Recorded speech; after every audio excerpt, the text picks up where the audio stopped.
fizeram uma pergunta, né, sobre a questão da... o porquê se falou em guerra, por que se falou...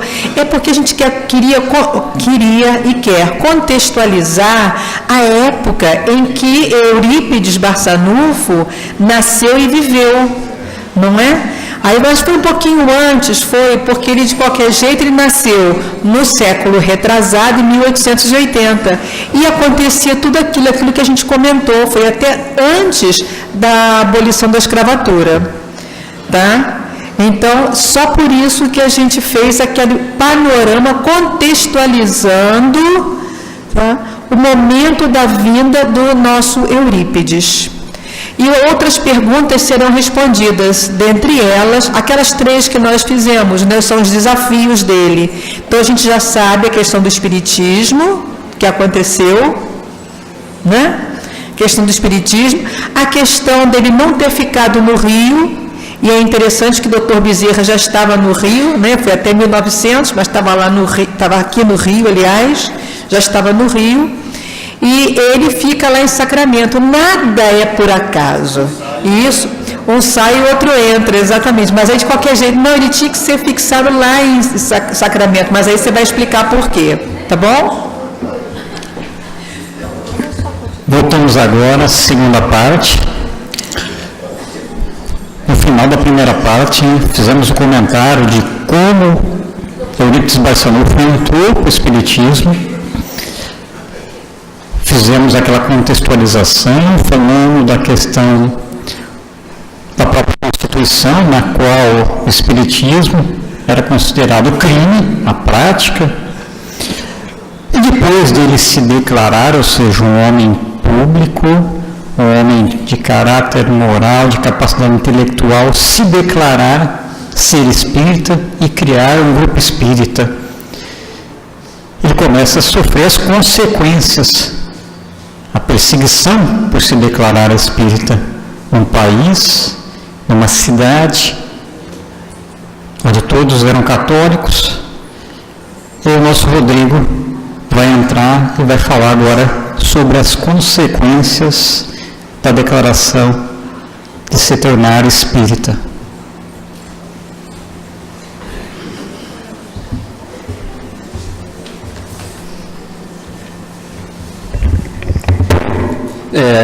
Falar de Eurípides Barçanufo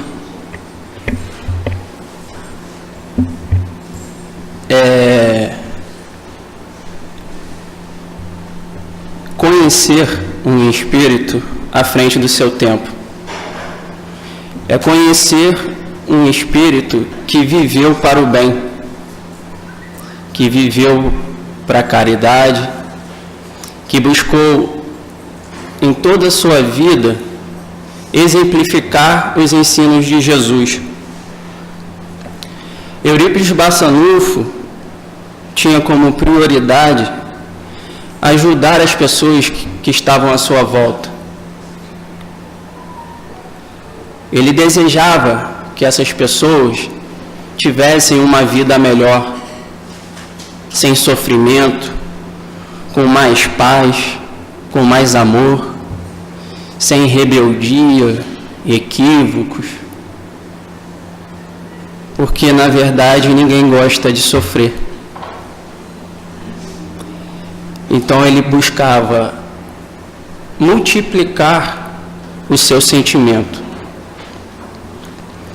Foi um professor nato, um professor de verdade, foi um educador. E quem tem a educação no coração tem como prioridade o desenvolvimento humano.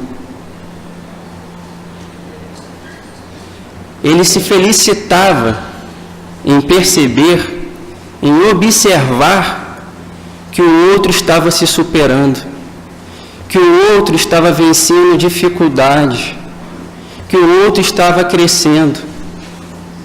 Esse é o papel de um educador que traz a educação com o sentimento.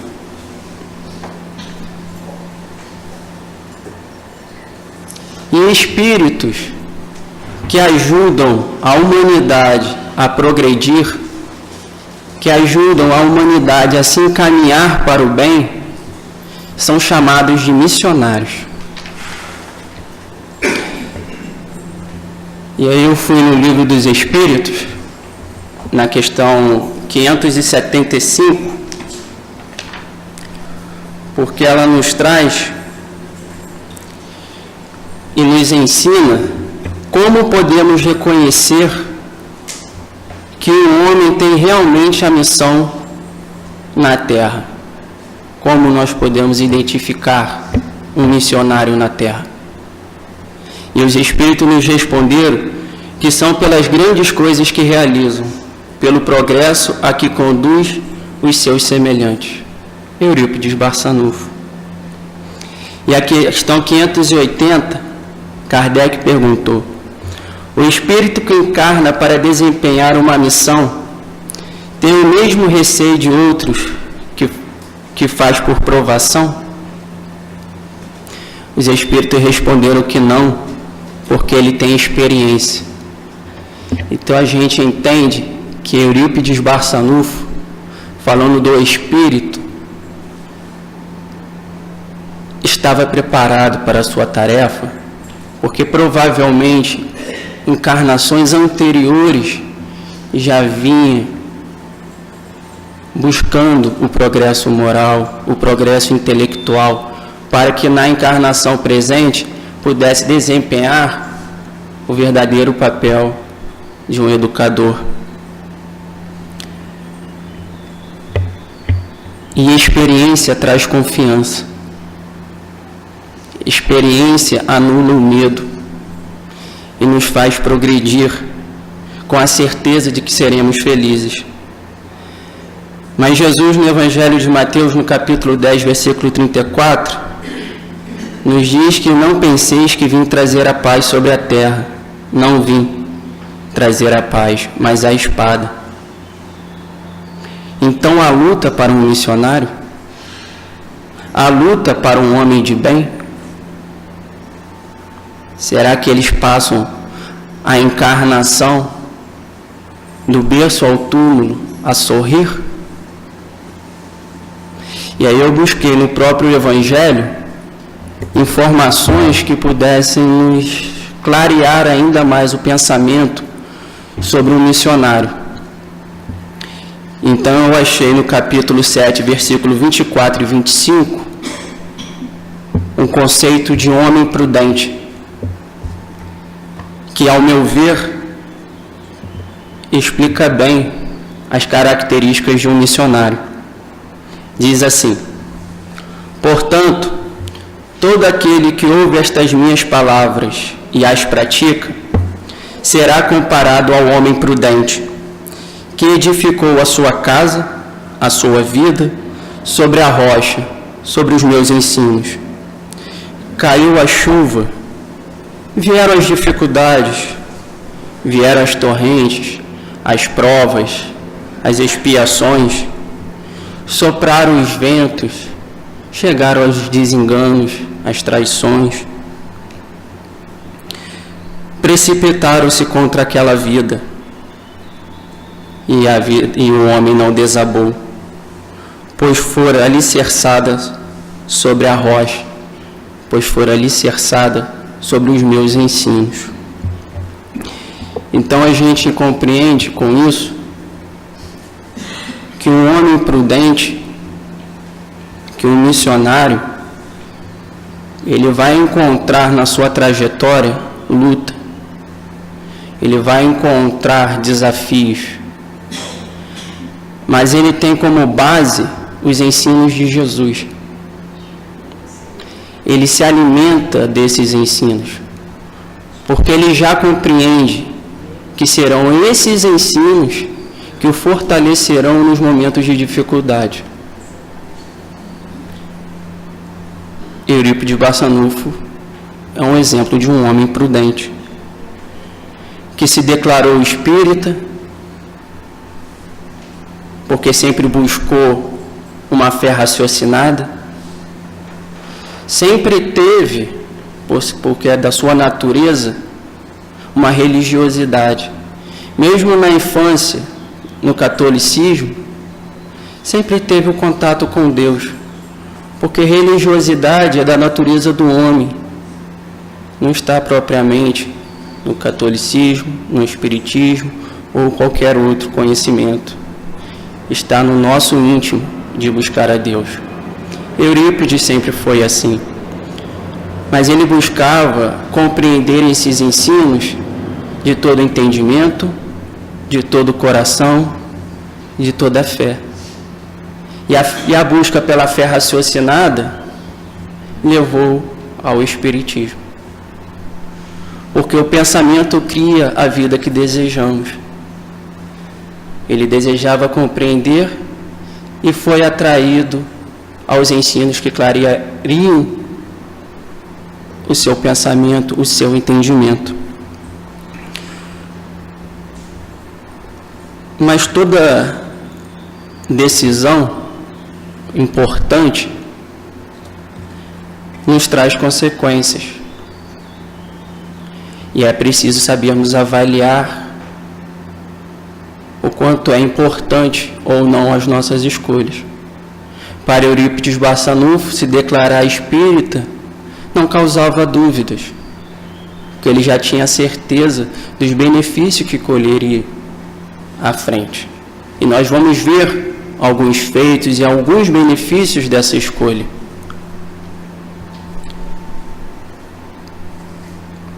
Mas como muitos do século passado, se declarar espírita não era tão fácil. Apesar que hoje encontramos as mesmas circunstâncias íntimas, mas na época existiam perseguições. Bezerra de Menezes sofreu perseguições e Eurípides Barçanufo também.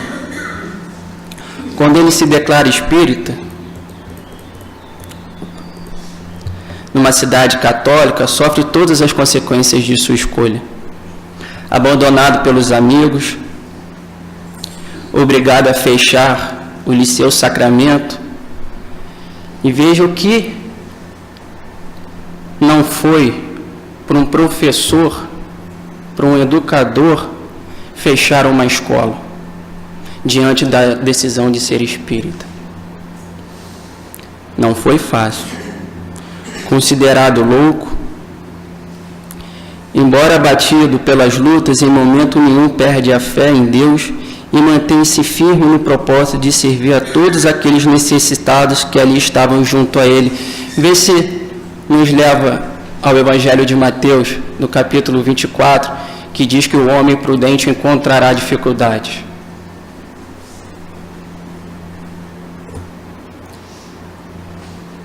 Mas Jesus nos disse também: vinde a mim todos os aflitos e sobrecarregados, porque eu vos aliviarei. Aquele que busca, encontra. Aquele que pede, obtém.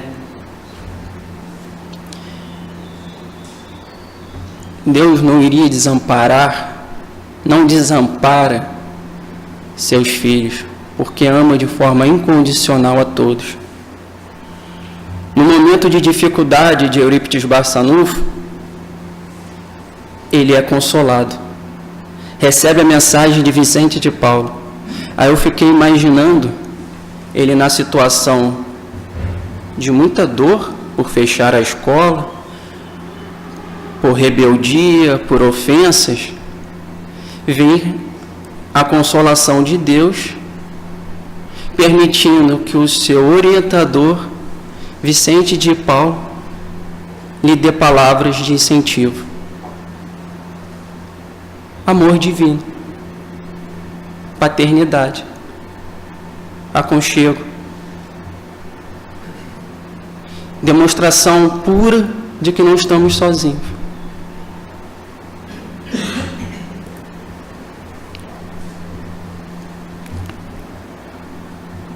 Mas esses espíritos estão em missão, estão em tarefa. E quando vem em tarefa, vem tomar decisões. E o seu orientador lhe diz que ele deveria cortar laços com a Igreja Católica, inclusive que ele encontraria de sabores, inclusive a revolta da própria família. E aí eu lembro da parábola da rede, quando nos diz que em alguns momentos da vida nos seremos chamados a separar os peixes bons dos ruins, e são momentos de escolha, e todas as escolhas nos fazem exigências. E como ele fez a escolha de seguir o seu orientador, ele sofre ainda mais, porque não só estava fechando a escola, como os pais retiraram seus filhos, temendo a contaminação pelo poder de influenciação do Barçanufo. Sem alunos, sem trabalho, Barçanufo cai em prantos. Então a gente vê que missionários têm sentimento, passam por circunstâncias igual às nossas, não são diferentes no sentido de enfrentar lutas na terra. São anjos que vieram ao planeta de provas e expiações para nos ensinar a superar, para nos mostrar que diante da luta há glória, quando edificamos a nossa casa, a nossa vida, sobre os ensinos de Jesus. E aí ele tem outro consolo. É permitido que Maria envie uma mensagem para que ele não desanime diante das dificuldades do mundo. Tudo bem que eu fico pensando a sintonia de Eurípides Barçanufo, né? Mas isso vem do que foi comentado anteriormente. Desde a infância, buscou a religiosidade. Desde a infância, buscava uma vida plena, nos sentidos morais, abandonando os vícios da mocidade, buscando compreender o cristianismo, mesmo pela ótica do catolicismo, buscando fazer o bem, buscando amar o próximo. Diante das dificuldades, um espírito que nutre esses sentimentos é amparado. Está aqui. Além de Vicente de Paulo, Maria vem trazer uma mensagem. E a mensagem coloca ele a tomar mais uma atitude, dizendo para que ele não feche as portas da escola, para que ele apague da tabuleta a denominação Liceu Sacramento, que é um resquício do orgulho humano, e em substituição coloque o nome Colégio Allan Kardec. Ensine o Evangelho de meu filho às quartas-feiras e institua um curso de astronomia. Acobertarei o Colégio Allan Kardec sob o manto do meu amor, Maria, serva do Senhor. Gente, é para enfrentar qualquer desafio. Porque se Deus é por nós, quem será contra nós? Se temos esses benfeitores, o que temer?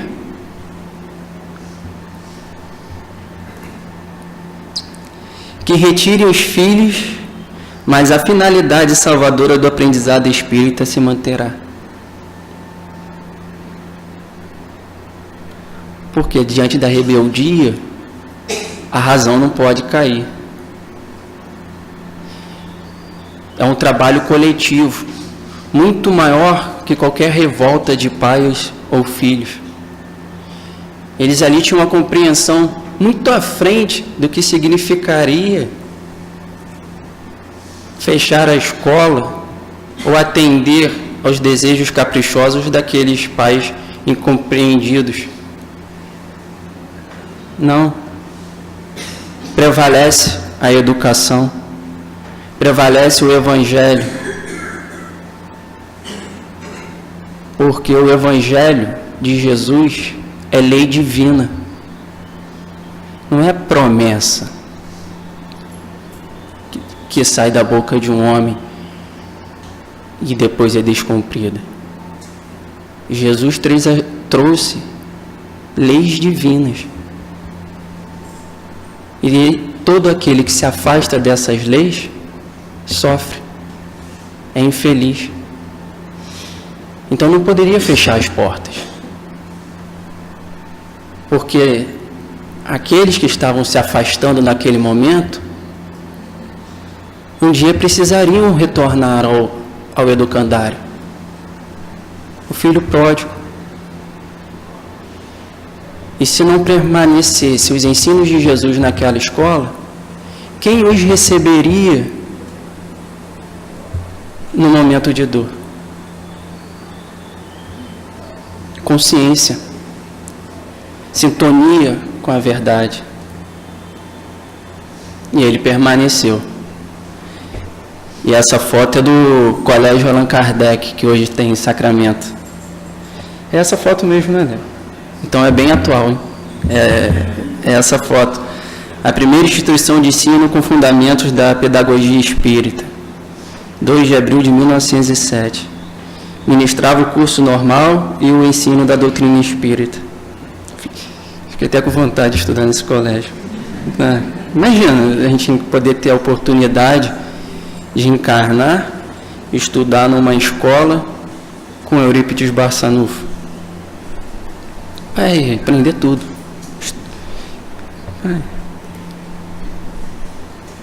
Aqui é uma foto do colégio, né, em 1913.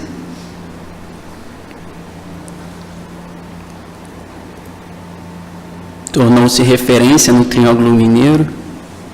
Diversos intelectuais visitam o colégio no final do ano para assistir às provas. Havia filas para as inscrições. Porque com a persistência, mantendo no seu trabalho firme, os outros reconheceram. Porque Emmanuel nos diz, cadê?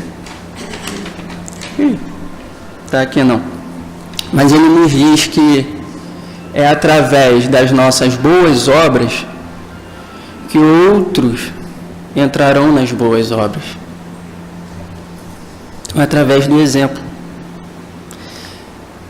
E as pessoas deviam perguntar: o que esse homem tem que diante de tantas acusações se mantém firme na tarefa? Isso causa no outro uma incompreensão, mas de certo ponto sadia, porque desperta no outro o desejo de compreender a fortaleza moral de Eurípides Barçanufo. E aí se encaminham. E o resultado é esse. Um colégio que se torna referência. Forneceu primorosa educação gratuita para milhares de pobres e órfãos. Escola oposta aos padrões da época, valorização da amizade entre professores e alunos. Educação ativa, não elitista, gratuita, classes mistas, sem diferenças. Porque o interesse é o desenvolvimento do ser humano. E todos nós somos humanos. Aqui é um boletim mensal de aproveitamento, de disciplina. De lá os alunos sairão com uma profissão. Muito mais que uma profissão, né? Sairão formados para a vida. Sairão íntegros, né?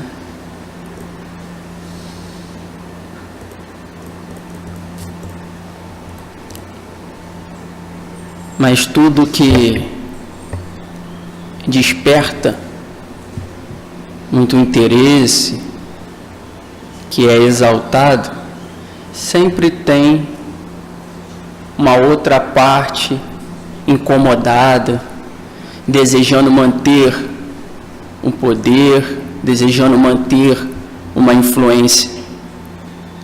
E assim foi com a escola. Falando disso, lembrei de Kardec, né? Com a divulgação dos livros, foram queimados, porque estava despertando o interesse das pessoas em querer conhecer a doutrina dos espíritos. Aí a gente vê que, apesar dos tempos irem mudando, as circunstâncias se assemelham, né? Desde do cristianismo primitivo, cada um com as suas lutas, com as suas perseguições, com os seus sofrimentos, mas em prol de uma causa maior. Aí a gente teríamos aqui inúmeros personagens, inúmeras histórias que nos elucidam essa característica. Depois agora Kardec, Bezerra de Menezes, Eurípides Barçanufo. E a igreja traz Padre Feliciano de Campinas para desmascarar Eurípides Barçanufo sobre o espiritismo, dizendo que o espiritismo é o ateísmo, não é religião, não é ciência. Quando vieram dar-lhe a notícia do sermão ofensivo, ele já sabia e propôs um debate em praça pública. O homem também era ousado, né?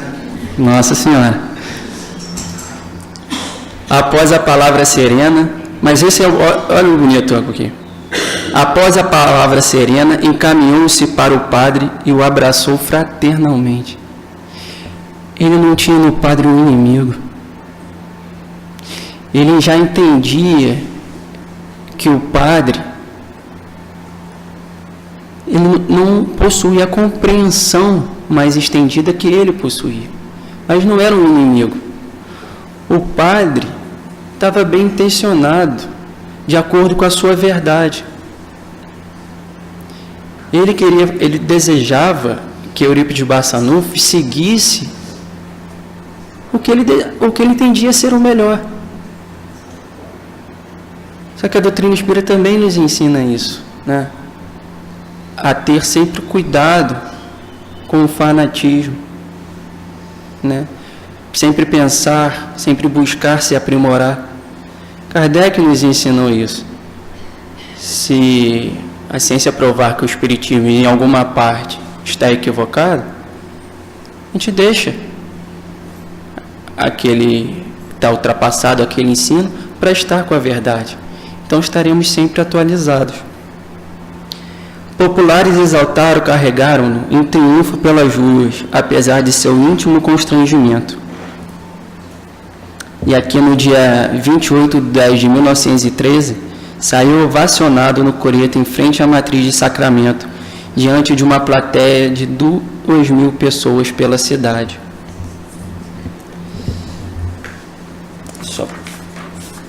E aí a gente vai no Evangelho, onde Jesus fala sobre a missão e diz: da mesma forma, brilha a vossa luz diante dos homens, para que vejam as vossas boas obras e glorifiquem vosso Pai que está nos céus. A luz de Eurípides Barçanufo brilhou para mais de 2.000 pessoas. E um homem como esse não tem tempo para dormir. De 4 às 9. Não, mas ele vai até às 9. Vai até às 9 da noite, até às 21 horas. De trabalho. Aí ontem o grupo se reuniu e aí a gente falou assim, então até daqui a pouco. E a gente falando das características de Eurípides, eu ia falar, então vamos adotar a sua personalidade, acordar às 4 da manhã. Só que aí não dava não, né, gente? A gente falou, não, vamos descansar um pouquinho que a gente já trabalhou bastante também. Consciência, gente. O que é consciência de trabalho, do dever, das suas atividades, de sair da ociosidade, de buscar um sentido útil para a vida, de produzir. Porque a gente sabe que a vida espiritual, a nossa passagem na Terra é um piscar de olhos. Porque a gente entende de vida espiritual, de encarnações. Então ele não tinha tempo a perder. E a gente vê aqui, atividade no campo profissional, no colégio, na farmácia, na casa espírita, fazendo a caridade, o seu trabalho. Tinha tempo para tudo. Não abandonou nenhum campo dos seus compromissos. E aqui é um busto do missionário e percursor da pedagogia espírita no Brasil, uma homenagem que foi feita a ele no colégio. Esse busto ainda está lá, né? E agora? Assim, é só respirar mesmo, né? Aquela respiração funda, sentindo a presença espiritual que nós estamos atraindo pela nossa sinceridade e exemplo do que está sendo exposto aqui. Esse assunto da dedicação filial nos reporta a sua volta do Rio de Janeiro já com o acordo, a matrícula do curso preparatório de medicina, já que a sua preocupação que o motivara esse curso era a enfermidade da sua mãezinha, muito doente e sem diagnóstico estabelecido. Então, ele volta, avisa os irmãos, puxa, na minha linguagem, lógico, vão ter um filho doutor, aqui nesse rincão, né, bem sumidinho, em Sacramento. E eles estavam felizes.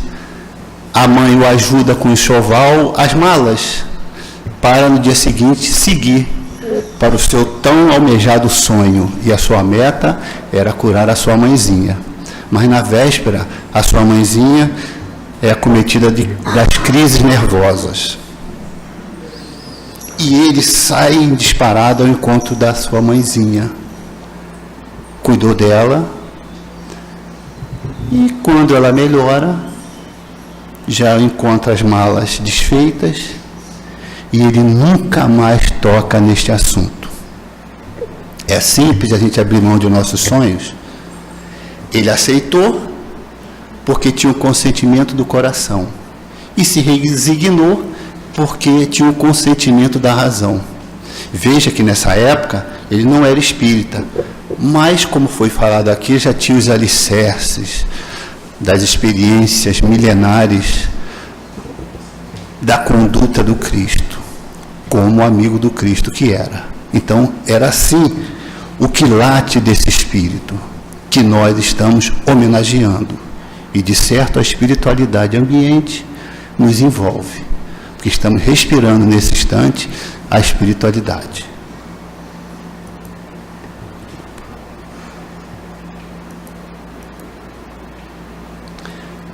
E um espírito dessa magnitude só tinha que vir mesmo equipado, não é? Porque acordar às 4 horas da manhã e às 21 horas, até às 21 horas, todos os dias, nós ontem tivemos uma pálida demonstração disso, e não foi fácil não, né? Dando 21 horas, nós já estávamos cansados, todo dia, incessantemente. Então ele tinha diversas faculdades, a cura, a audição, vidência, a psicografia, a intuição, a bicorporeidade, que o tornara assim conhecido, de uma visão assim inicial da vida dele, o que mais chama atenção, lembrando o Antônio de Pádua. Mas ele tinha tudo isso em prol do que precisava. Isso é que nos fascina, nós que somos aprendizes dessa doutrina. Mas não se preocupe, que ladeado aqui tem um teatro de atividade que nós estamos sendo convocados, todos nós, os tarefeiros principalmente, que estão estudando no ESD. A farmácia espírita, esperança e fé e caridade, nos registros, foi logo após a sua conversão ao espiritismo, logo após. por intuição do nosso amantíssimo Bezerra de Menezes, ele fundara, já empreendedor que era, a farmácia homeopática Fé, Esperança e Caridade. E a metodologia de trabalho que ele tinha era cronometrado. Tantas horas receituário, tantas horas atendimento individualizado, tantas horas separação daqueles medicamentos que mais à frente vão ser falados. O doente vinha e, em alguns casos, a medicação já estava separada antes mesmo do doente chegar. Esse era esse espírito. Naquela época, que não se existia nada, nem hospital na cidade tinha. Então, é assim o nosso querido Eurípides, que aprendemos a amar.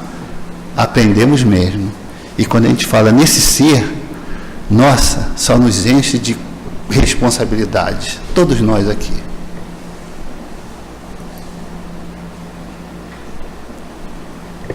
As belezas de Eurípides.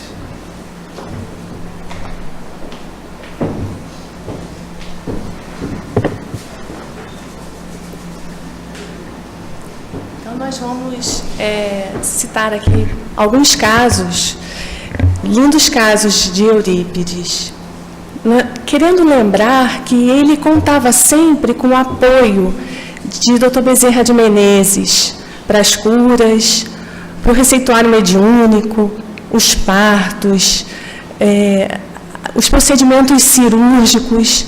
E, às vezes, ele recuava, ele se sentia incapaz. E lá estava Bezerra de Menezes segurando a mão e fortalecendo, impulsionando ele a continuar. Isso acontece conosco também, quando a gente tem uma comunhão numa casa espírita, porque nós somos amparados o tempo inteiro. E se nós recuamos, desistimos, a gente se acha incapaz. Lá está, esses mensageiros de luz que nos assistem a nos impulsionar e a não deixar a gente desistir. Ele, desde pequeno, aos 6 anos, ele já se preocupava muito com os doentes. Então, tem a situação da tia Babota, que ele ficava ali, aos 6 anos de idade, no leito da tia.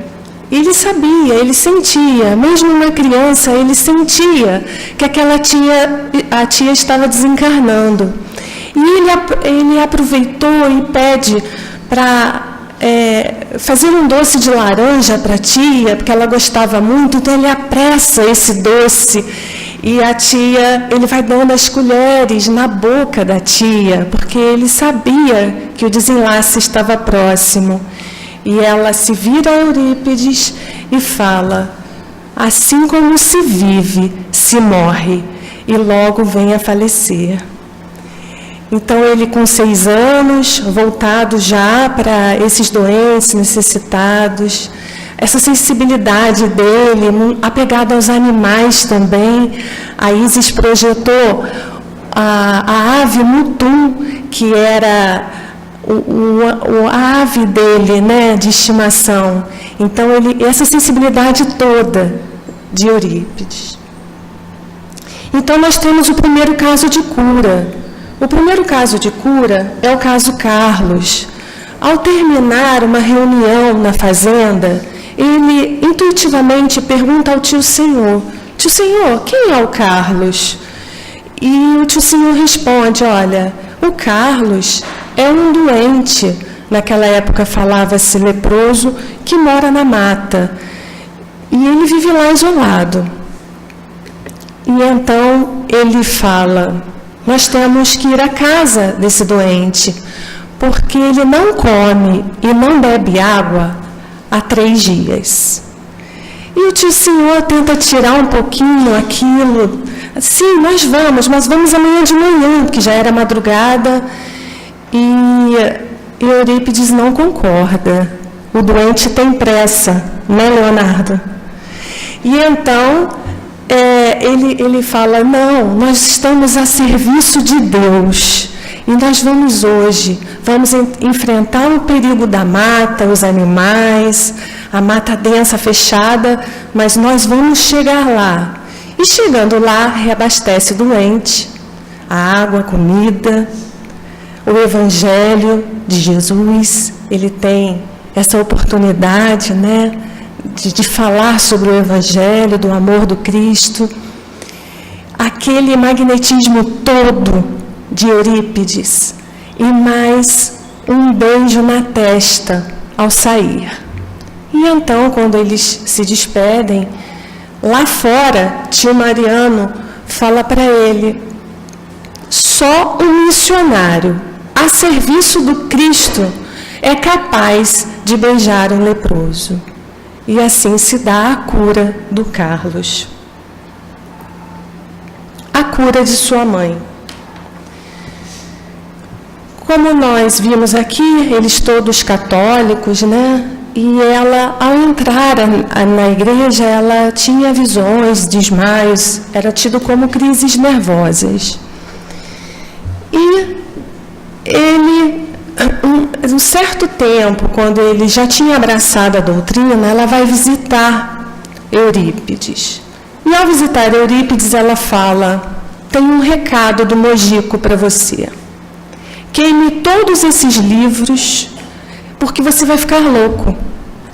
E ele entende naquele recado a vibração de amor daquela mãe preocupada, do pai.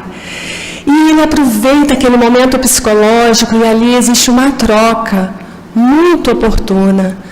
Ele também derrama amor e consegue colocar alguns pontos da doutrina para essa mãezinha. E então, ela também se vê maravilhada com a doutrina, abraça a doutrina, e ela chega à casa de Mojico e diz: Mojico, eu sou espírita. E dali, sim, eu tenho um recado de Eurípides para você. Ele pede para você conversar com ele, mas antes estuda a doutrina. E vai lá conversar com ele. E então, mais tarde, a família inteira já tinha abraçado a nossa doutrina de luz. E com isso, ele teve a oportunidade de esclarecer e dialogar com o espírito que perturbava, o espírito pouco esclarecido, menos esclarecido, que acompanhava a Dona Meca. E ela fica curada, tratada. E ele fala no livro da Corina que o poder de magnetismo da sua mãe era muito maior que o dele. Então ela realiza curas através dos passes e trabalha assim até o seu desencarne.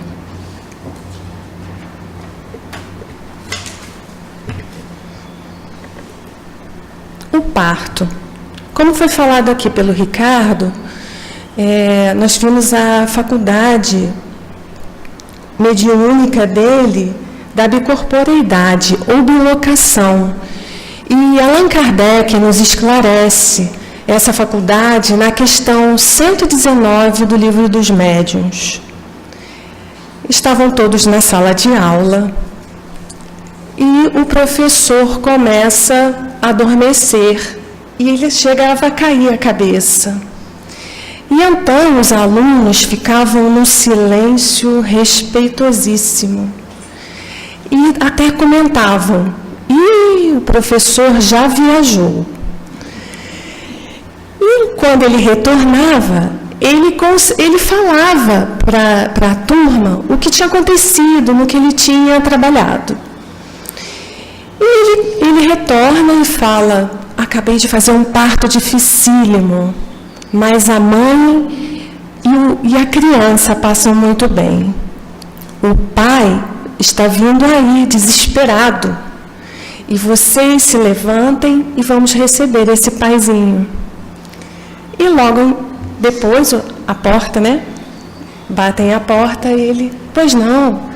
E então o pai: vim buscar o senhor, que meu filho está nascendo, e minha mulher está passando muito mal, e o senhor tem que ir lá comigo. E ele: sim, meu querido, olha, você retorna, porque o parto já foi feito.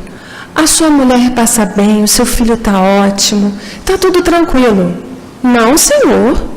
O senhor não passou por mim, eu vim a galope. E o senhor não passou na estrada, de jeito nenhum. O senhor vai comigo. Eurípides, que era uma pessoa extremamente ocupada, extremamente generoso e bom, não discute. Sim, vamos lá. Então ele retorna à casa da mãe. E chegando lá, ela fala: mas seu Eurípides, o senhor de novo? Todos estamos bem, meu filho está bem, eu passo muito bem, muito obrigada. E assim, isso era muito comum, né, na vida dele.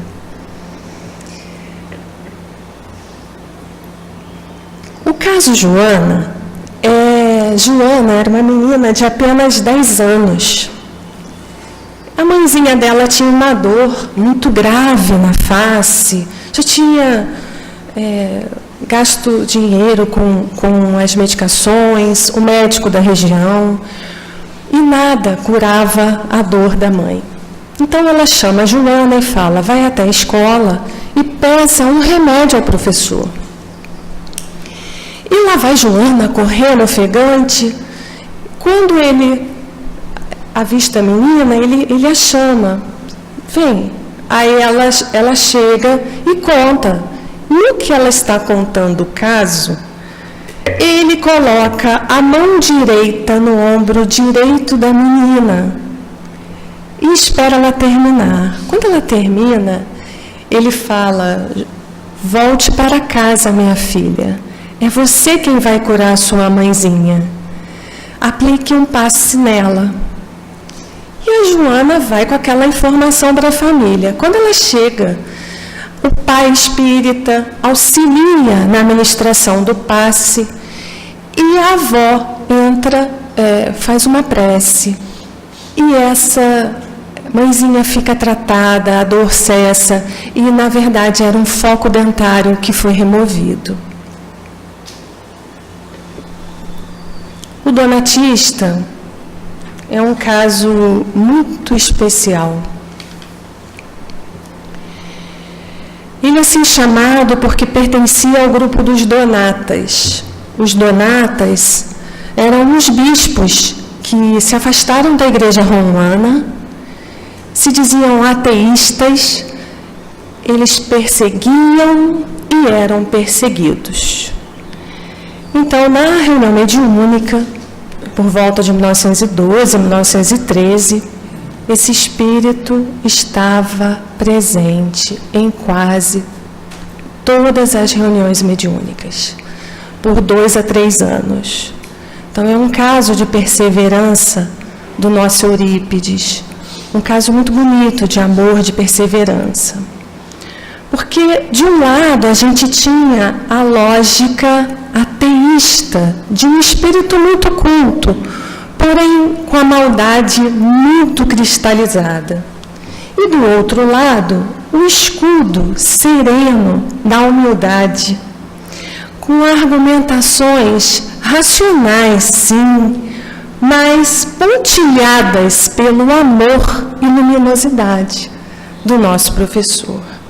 Então, era um diálogo com muita filosofia, muita cultura, e demorava, às vezes, quase 2 horas. Quem recebia a mensagem, quem recebia o espírito, é Mariano Cunha. Mas, desde o início, quando esse espírito ele se fazia presente nas reuniões, ele tinha um respeito muito grande por Eurípides. Apegado muito ao mal. A intenção dele, ele deixava bem claro, era a destruição da casa espírita, era distribuir perturbações, desmanchar casamentos, minar relações entre os irmãos, enfim, era imprimir realmente o mal. E um dia, após 2 horas de diálogo com esse espírito, Eurípides, ele dobra a dose do amor. Ele faz um clamor na reunião que eleva a todos que estão presentes. E ele convida esse espírito a orar. E a primeira resposta do espírito é: mas eu sou ateu e você sabe disso. Mas aos poucos ele continua a oração com aquele amor, derramando aquele amor todo. E ele começa a notar que dos olhos de Mariano começam a descer muitas lágrimas, e o espírito donatista, ele começa a orar junto com Eurípides. E aí eu peço licença para ler um trecho.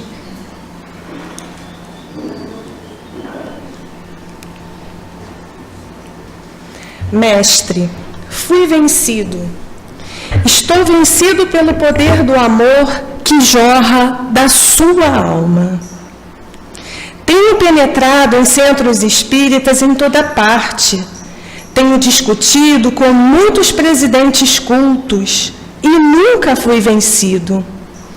Esfacelei muitos desses centros. Aqui penetrei animado do mesmo intuito. Lutei para derrubar este e derrotá-lo. Mas fui anulado por sua bondade, por sua sabedoria e por seu amor. Então Eurípides aproveita aquele grande momento psicológico e induz o irmão à prática do bem. Por agora não posso, porque ainda sou mau. Preciso meditar sobre tudo isso, mas antes que eu possa ser bom, quando o Senhor precisar de mim, pode me chamar. Desejo-lhe ser útil e demonstrar palidamente a minha gratidão por seu interesse pelo meu esclarecimento espiritual. Ser-lhe-ei sempre reconhecido, fui vencido e sou seu amigo. Então ele retira-se do médium e não se tem mais a frequência do espírito, mas em torno de 1917, mais ou menos, em função de um processo que o Leonardo vai contar para a gente, que é imputado a Eurípides, ele retorna inconformado e querendo vingar Eurípides. Aí ele diz assim: não me conformo, embora houvesse eu prometido jamais voltar ao mal, aqui me encontro disposto a qualquer desatino para impedir a concretização da insânia dos homens. Derramarei sangue se for preciso. E novamente Eurípides fala ao converso muito amado com aquele amor todo que tanto penetra no entendimento do donatista. Então Eurípides suplica ao amigo que não permaneça nos propósitos contrários à caridade, se é que desejava realmente colaborar para a vitória do bem. E o donatista despede-se chorando e nunca mais voltaria. Então, que esse amor, essa humildade, possa tocar os nossos corações e certamente seremos melhores nessa vida. Continuemos nessa paz aqui.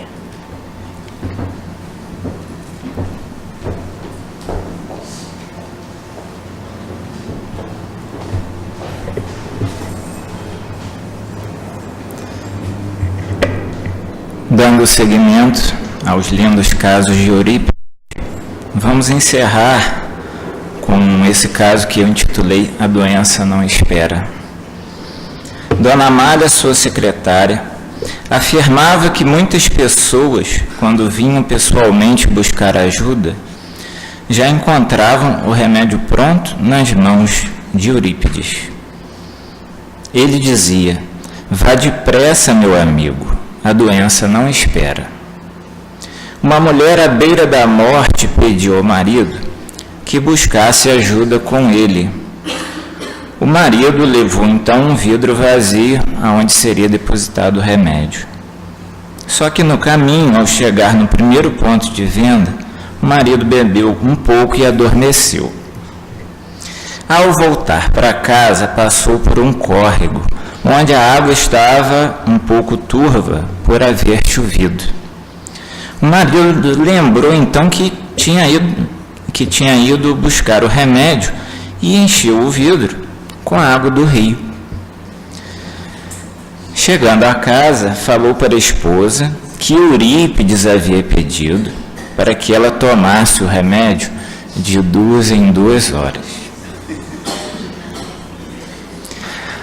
A mulher melhorou.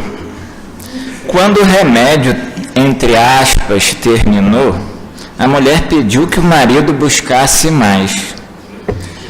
Quando o marido retornou, encontrou Eurípides com o remédio verdadeiro nas mãos. Ele entregou o remédio e pediu que o marido não voltasse a repetir o que tinha feito da primeira vez. Vamos dar seguimento falando agora a respeito do processo judicial que o nosso missionário sofreu em abril de 1917. Quando chegou a Sacramento de Igarapava, o coronel Azarias Arantes, acometido de grave enfermidade, a qual foi radicalmente curada pelo espírito Bezerra de Menezes através da mediunidade de Barçanufo. Aquilo chamou muito a atenção, esse caso ficou muito famoso, e o Círculo Católico de Uberaba denunciou Eurípides por prática ilegal da medicina. E havia um detalhe importante, contam os seus biógrafos, que na rua da farmácia de Eurípides, cerca de 100 metros acima, existia a farmácia do Dr. Augusto Neto, que havia se formado em Ouro Preto, Minas Gerais, que na época era a melhor faculdade de farmácia do país. E esse farmacêutico integrava o Círculo Católico de Uberaba. A farmácia do Dr. Augusto, apesar da sua especialização, ficava vazia, enquanto a farmácia de Eurípides ficava cheia. Na farmácia de Eurípides, o remédio curava e não se pagava. E à época, justificando esse processo, estava vigente o Código Civil de 1890, que em seu artigo 157 considerava crime, e a denúncia foi baseada nesse artigo. Praticar o espiritismo, a magia e seus sortilégios, usar de talismãs e cartomancias para despertar sentimentos de ódio ou amor, inculcar curas de moléstias curáveis ou incuráveis, enfim, para fascinar e subjugar a credulidade pública. Certamente quem fez o código não estudou a doutrina, não sabe dos seus princípios, mas como estava na lei, foi feito esse processo. Eurípides foi intimado a comparecer às 19 horas do dia 22 de outubro de 1917 para prestar declarações no inquérito policial. Ao final do depoimento, ele pede licença para retirar-se. Doutor Araripe, o delegado, de olhos fixos na maleta de Eurípides, pergunta o que ele vai fazer. Ele responde: vou ver meus doentes. Dr. Bezerra de Menezes intuiu pessoas a redigirem artigos e abaixo-assinados em defesa dele, e lhe salva a vida por 2 vezes de pessoas que pretendiam eliminá-lo. Segundo essa tese de mestrado já citada pelo Edgar, escreveram em defesa de Eurípides alguns alunos do Colégio Allan Kardec, pessoas de Frutal, Minas Gerais, Barretos, São Paulo e Ituiutaba, Minas Gerais. No livro Subsídios para a História de Eurípides Barçanufo, o médico psiquiatra uberabense Inácio Ferreira sistematizou e publicou diversas cartas e abaixo-assinados vinculados ao apoio do médium. Preste atenção que o Dr. Inácio vai voltar daqui a pouco à nossa história. O processo corria de um juiz de paz para outro. Ninguém queria proferir a sentença para condenar Eurípides. E o Dr. Bezerra sempre o apoiava e falava com ele: meu filho, nada temas, estamos com Deus, a vitória é nossa. Então, em 8 de maio de 1918, cerca de um ano depois que o processo foi iniciado, esse processo voltou para Uberaba e foi prescrito pelo juiz Fernando de Melo Viana e arquivado por falta de pronunciamento competente. E quem narra também detalhes a respeito desse processo é o senhor Freitas Nobre, esposo de Dona Marlene Nobre, que detalha todos os detalhes desse processo no livro A Perseguição Policial contra Eurípides Barçanufo. Para quem não se recorda, o senhor Freitas Nobre foi vice-prefeito da cidade de São Paulo, era jornalista espírita declarado e foi um dos entrevistadores de Chico Xavier no programa Pinga Fogo. Estamos agora, meus amigos, chegando ao final da encarnação do nosso querido benfeitor, e Eurípides recebe 2 avisos a respeito desses momentos finais.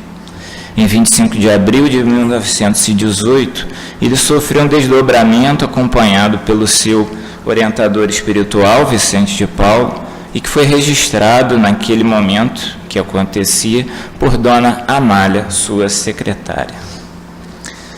Narra Eurípides: caminhamos por uma estrada clara, cheia de luminosidades intensas. As campinas floridas sucedem-se neste caminho de luz. Andamos ainda estrada afora. O vento leve perpassa pelos prados. Estabelece-se um ondulado belíssimo, envolto de melodias de sons. Avistamos uma árvore muito frondosa ao longe e caminhamos em sua direção. Dona Amália, esta árvore é tão maravilhosamente bela que não encontro comparação para que a senhora possa ter uma ideia de seu esplendor. Na terra, nada existe que se assemelhe às fulgurâncias dela. Imagine a senhora que este vegetal seja todo constituído de ouro lavrado, batido pelos raios solares, e terá uma ideia remota da realidade. Em cada folha há uma palavra escrita: Deus, Jesus, amor, justiça, tolerância, paz, esperança, luz, renúncia, devotamento, beneficência, trabalho, compreensão. São Vicente convida-me a prosseguir a viagem. Saímos, a estrada é a mesma. Avisto uma escada ao longe. Vai da terra ao infinito. Digo infinito, Dona Amália, porque não enxergo seu fim. Chegamos à base da escada, começamos a subir. Subindo muito levemente, como se tivéssemos asas nos pés. Atingimos o topo da escada. São Vicente afirma quando colocamos o pé direito no último degrau: meu filho, está terminada a sua missão na terra. Estamos atingindo outra esfera. Dona Amália, diz Eurípides, a estrutura deste mundo é desconhecida para mim. Não lhe conheço os elementos físicos, mas para que a senhora tenha uma ideia do embasamento cósmico deste plano, imagine-o constituído de mármore ou de jaspe. Porém, de um mármore com brilhos fascinantes. A superfície expande-se em luminosidades próprias, verdadeiramente estonteantes. Afirma São Vicente: meu filho, este plano é uma mansão de paz e bem-aventurança. Aqui é a morada daqueles que souberam bem desempenhar a sua tarefa de amor na terra. É aqui a sua morada, meu filho. E agora, dona Amália, vejo chegar um número incalculável de cartas e telegramas. A senhora talvez tenha que tomar um secretário para auxiliá-la na tarefa de agradecimento. Havia decorrido meia hora desde o início do desdobramento de Eurípides. Ele então desperta sorrindo. O segundo aviso ocorre no dia 22 de outubro de 1918. Como a Susana falou, era final da Primeira Guerra Mundial. Eurípides atendia ao receituário e comentou: vai desencarnar uma pessoa em sacramento que terá um sepultamento concorridíssimo. Muitas flores e um número incalculável de coroas. Todas as pessoas participantes do cortejo levam flores. E como choram, lágrimas, muitas lágrimas. Um aluno diz: com certeza se trata de uma pessoa rica. Dona Amália afirma: não serei eu, disso estou certa. Por que a senhora fala isso? Pergunta Eurípides. Porque não sou rica, tampouco estimada para receber tantas homenagens. O homem que vai desencarnar é pobre, o caixão é pobre, mas o morto é muito querido. É um choque, um silêncio de tristeza. Todos entendem e o serviço prossegue. No mesmo dia, 22, Eurípides tem febre, mas continua trabalhando. 2 dias depois, por causa do pedido insistente de Dona Amália e de Dona Meca, Eurípides fica acamado, mas ainda assim atende ao receituário. Dia 31, então, anuncia: desencarnarei amanhã, às 6 horas. No dia seguinte, Dona Meca, que também está acamada com a gripe espanhola, entra no quarto de Eurípides. Médiuns curadores rodeiam o enfermo. Ela se aproxima do filho e passa das 5 horas da manhã. É dia 1º de novembro de 1918. Desencarna Eurípides Barçanufo. Esse fato está no capítulo 21, intitulado A Promessa, do livro Meu Amigo Eurípides Barçanufo. Foi escrito pelo Grupo Marcos. Vamos então à recepção na espiritualidade. Essa recepção é narrada no livro Lírios de Esperança, psicografia de Vanderlei Oliveira e ditado pelo espírito Hermance Dufour. Uma lufada de forças sublimes tomou-lhe a cabeça, estancando o avanço acelerado da enfermidade. O doente repentinamente abre os olhos, recosta-se melhor no leito e observa uma luminosidade radiante vinda do alto.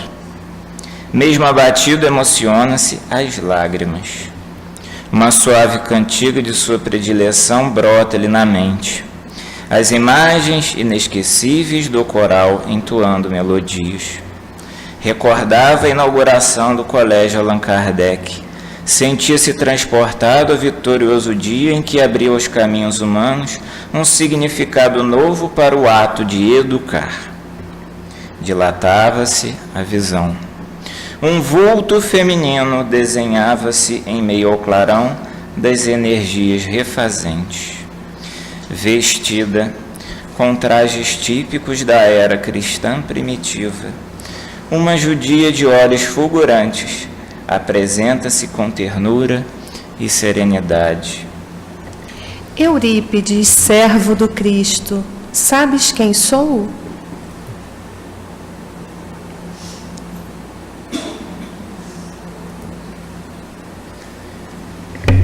És tu, Mãe Santíssima, tão jovial e bela? Venho em nome de meu filho amado.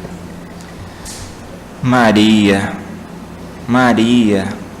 O discípulo fiel balbuciou o nome entre incontidas emoções que lhe afogaram as palavras. Eurípides, mestre de sacramento e servidor do amor. Jesus convoca-te a novos rumos. Uma classe de aprendizes empedernidos suplica educação e luz. Um submundo de atrocidades e loucura está à espera de serviços imediatos. Chega tempo de banir a escuridão da terra, separar o joio do trigo. Uma clarinada de paz desce de esferas maiores em direção aos pântanos da maldade. O pastor conclama teu coração generoso a esse mistério. Serva do amor, orienta-me, se posso auxiliar o bem maior. Este século será o tempo da alforria para a humanidade terrena. Urge, entretanto, salvar os escravos da ignorância e converter os senhores da perversidade. Uma sanha enfermiça lança-se, nesse momento, sobre o Consolador. A sociedade assiste, angustiada e estarrecida, aos efeitos da guerra cruel, que vitimou o mundo na epidemia do medo e da insegurança. Nesse primeiro quartel do século XX, um império de trevas aguarda o nome da bondade. O Senhor prepara as trilhas para um porvir de glórias, a sua mensagem rediviva. Que fazer, Mãe Santíssima? Os pântanos da maldade estão repletos de almas tíbias. São lírios encharcados pela lama pútrida das imperfeições. Mas não perderam o viço, a exuberância. Não deixaram de ser lírios. Ali jazem, atolados nos lamaçais da insanidade, muitos laços de nossa trajetória pela cristianização nesse orbe. Vem, servidor do amor, uma obra de esperança e promessa encontra-se à tua espera. O Senhor compassivo, no entanto, permite-te a continuidade junto ao templo corporal. Queres a cura ou aceitas a vereda da esperança? Mãe amantíssima, falou Eurípides aos prantos, faça-se em mim a vontade do Pai. Então, filho amado, recebe a unção prometida pelo teu Senhor. O Espírito Verdade chama-te para o labor da implantação da sua leira bendita. Nessa terra abençoada, a mensagem do Consolador será a luz do mundo para o século.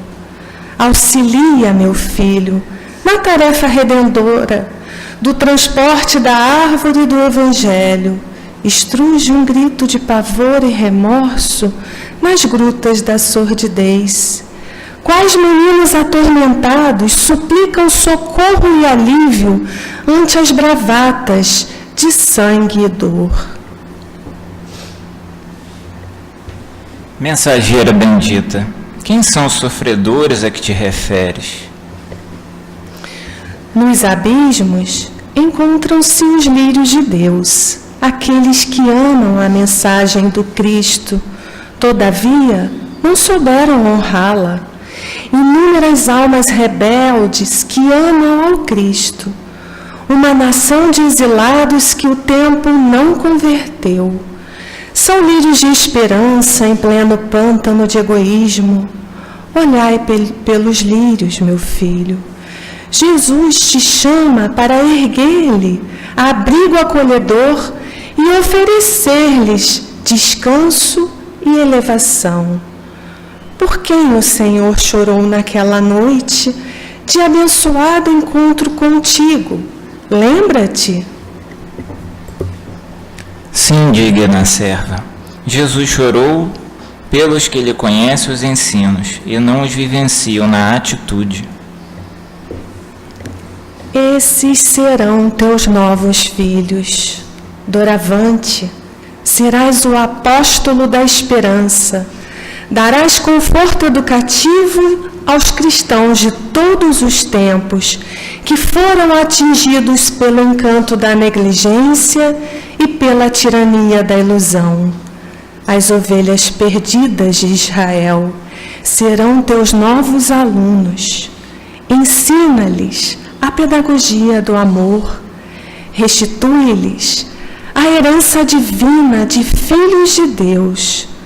Assegura-lhes suficiente misericórdia para o testemunharem o roteiro do meu Filho amado.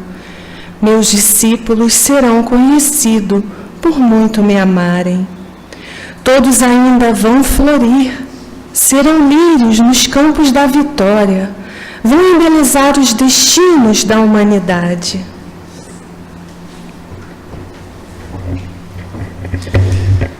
Maria, a mãe das dores do mundo, afastou-se de sua clarividência e Dr. Bezerra de Menezes surgiu aos olhos do Espírito.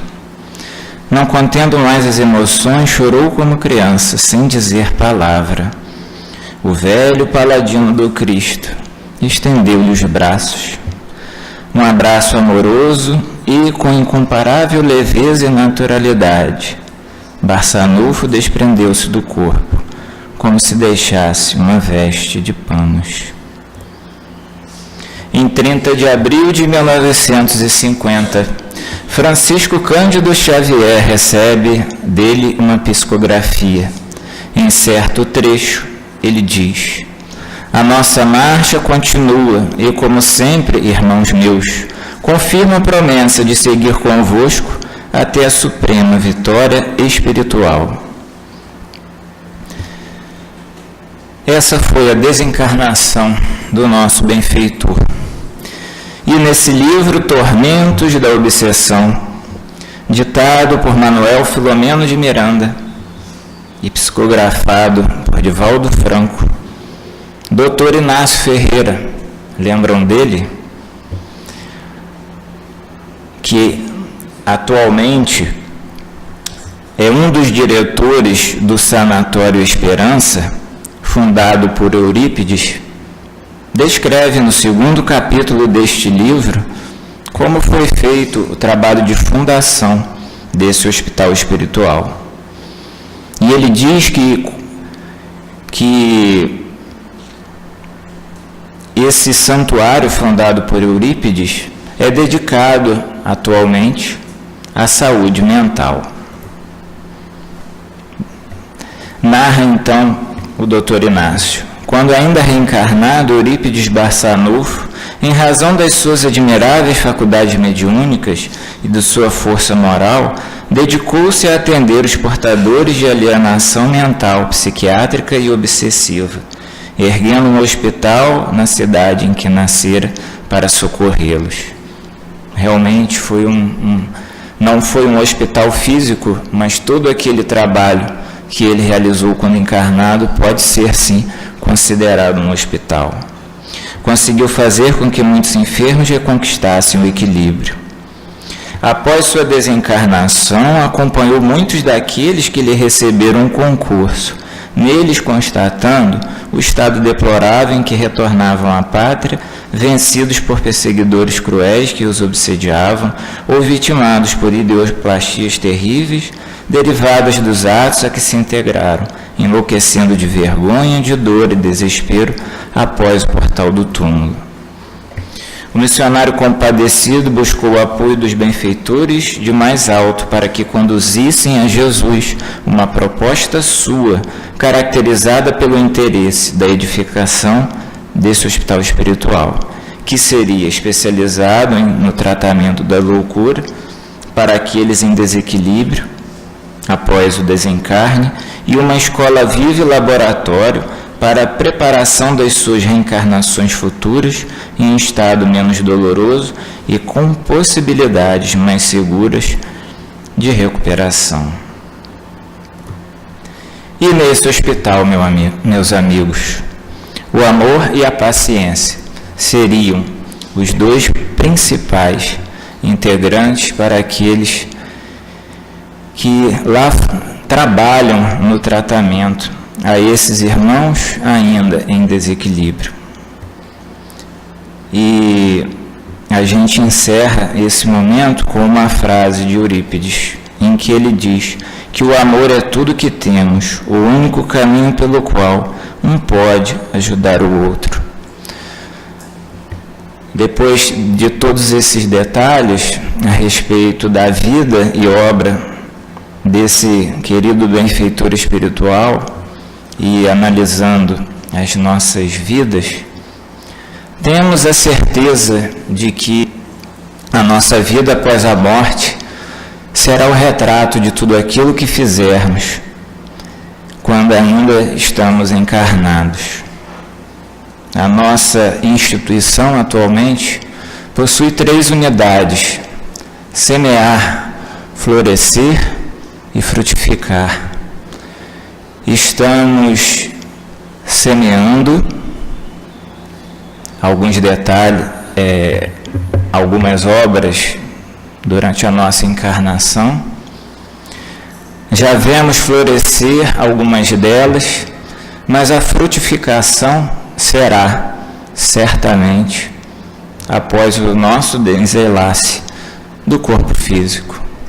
Então, que possamos sair daqui hoje na certeza de que não estamos desamparados e que devemos sim seguir esse caminho do bem, seguir a Jesus, seguir os exemplos de Eurípides, para que tenhamos bons frutos ao despertarmos na vida espiritual. Vamos encerrar, então, convidando o nosso amigo Celso Rufino para que, através da letra da sua música, possa resumir o que foi a vida e obra de Eurípides Barçanufo. Então, Celso, a gente convida você a vir cantar para a gente.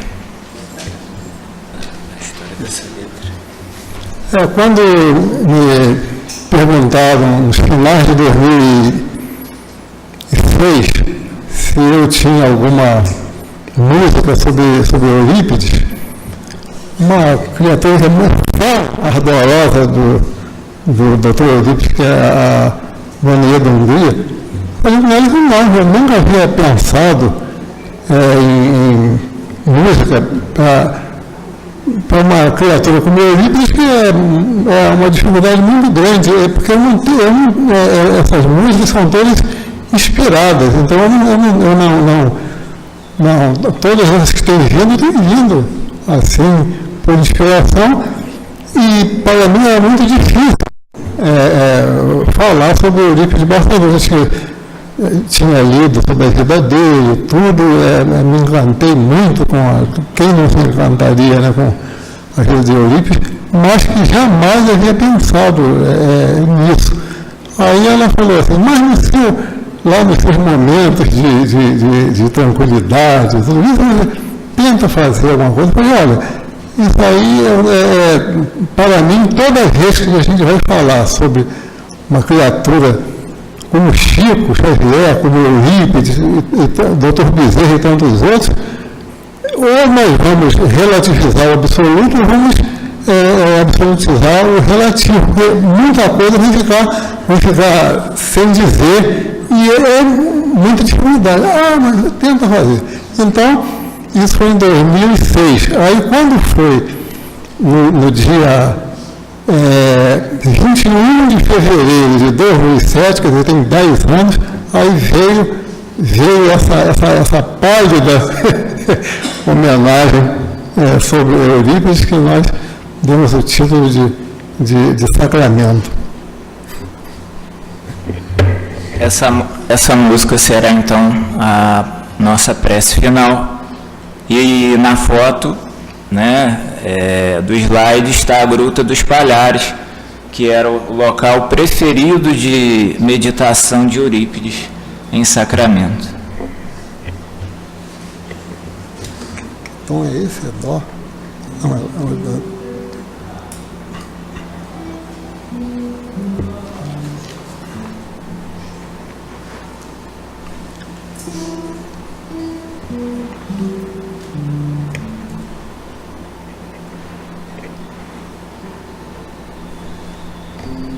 Isso aqui, que você vai tocar aqui em dó?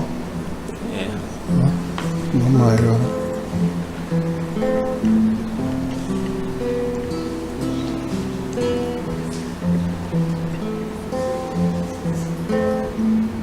Quanta paz, que santa harmonia neste lugar bucólico.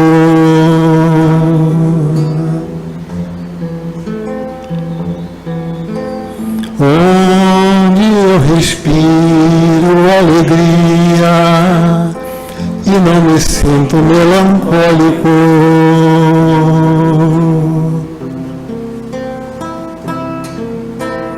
Vendo a pujança da natureza, vem minha mente a grandeza que certas pessoas têm, porque são dotadas de bondade, muita sensibilidade e só vivem para o bem. E assim prosseguem decididas, tendo sempre em suas vidas mais além.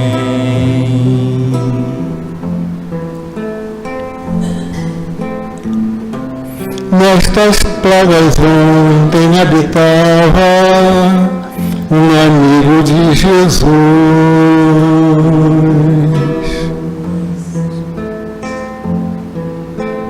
que era todo simplicidade, mas havia semeando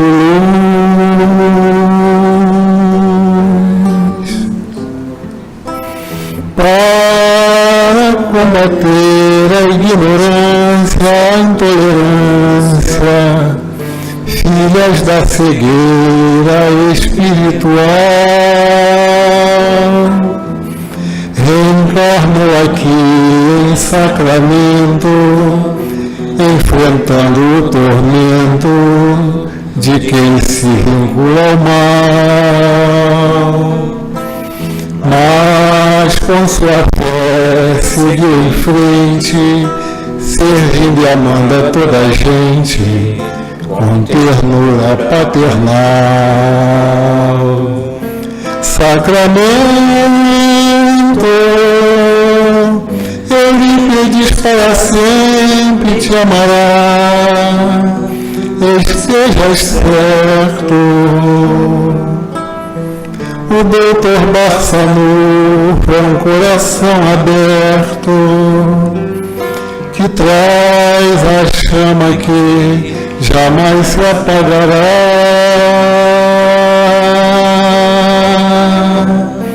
Sacramento, Eurípides para sempre te amará, estejas certo. O doutor Barçanufo é um coração aberto que traz a chama que jamais se apagará. Jamais se apagará.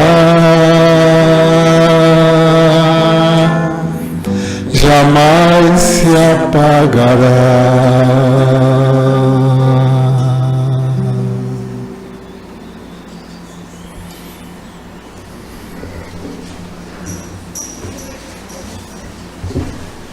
Que Deus nos abençoe nesta manhã de glória e bênçãos. Muito obrigado. Muita paz a todos. Valeu. Juntos podemos, ou não? Podemos. Somos fortes.